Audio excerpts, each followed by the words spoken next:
No niin, se on Fribanmiehen uusia kuvailuja taas jälleen ja nyt tehdään tämmönen ton koiran kanssa tehdään video, missä me näin noita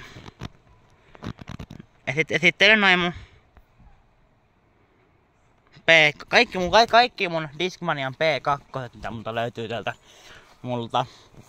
Elikkäs kaikki ei välttämättä tiedä, mutta ehkä suurin osa tietää, että mä tosiaan puttaan nyt toista vai kolmatta vuotta P2. Että tää mä oon putannut ennenkin, mutta silleen, että mulla ei ollut mitään muuta välissä. Kun mun ensimmäinen puttiputti oli semmonen oikein vanha semmonen oikein kunnon vanha Discmania kautta Innova. Semmonen Innova valmistama P2 oli mun ensimmäinen. Niitä mä osin kaksi, ne oli tosi hyviä. Toisen mä oon haudannut tohon pihaan, kun niin on se muisto, kun sekä tuo oli ensimmäinen P2, kun se halkesi, niin mä laitoin sen tänne hautaan. Mut joo, ruvetaan nyt esittelemään. Elikkäs mä lasken, että paljon painossa näitä on.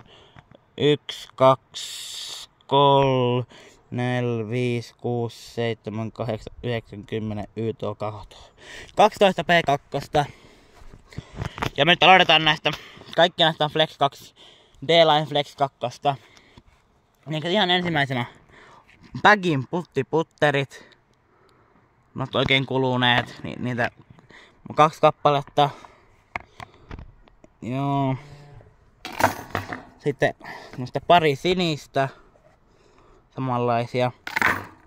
Sitten tämmönen vähän tussituunattu. Aika vitun ruma. Semmonen. Sitten, no tää nyt, tästä ei sen enempää, mutta tää on tätä niin yhdestä videosta. Tää tulevan videon aiheena. Sitten tämmönen perus muustostamppinen.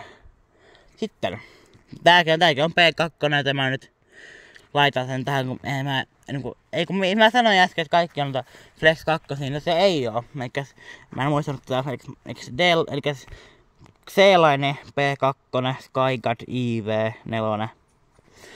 Skyguard 4. Tämmönen, ihan hyvä. Joo. Simon Lisoten vanha kiekko.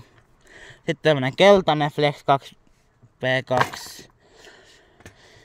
Sitten tämmönen pari oranssia. Tässä videossa näyttää muusta stämppiseltä, mutta oikeesti tämmönen punertava stämppi tässä. Kestää, mutta näyttää muusta, että on vasti punainen tää stämppi. Niin 2 tällaista. Ja sitten tämmönen oikein aurinko haalistanut tämmönen P2. On ollut vuoden pihalla tossa kiven vieressä.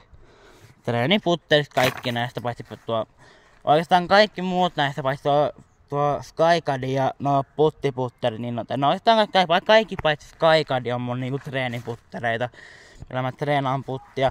Sitten meistä Skyguardilla voi kuitenkin heittääkin. En mä oikein tykkää se P2 heittämistä oikein, kun se on hyvä putteri, vaikka, mutta se on hyvä putteri, mutta ei se taas sitten puttiputteri siis, mutta ei tavallaan oikein mulla itellä sovi tohon heittoputteri. Se on mulle vähän liian korkea heittoputteri. Että oikein hyviä nää P2 ja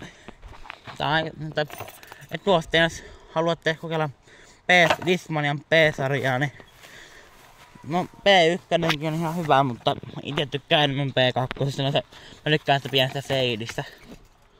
Mut joo. Tosiaan niin tästä kiekosta tuleva video tulee lähipäivinä ulos, ei mulla muuta. Noniin, moro!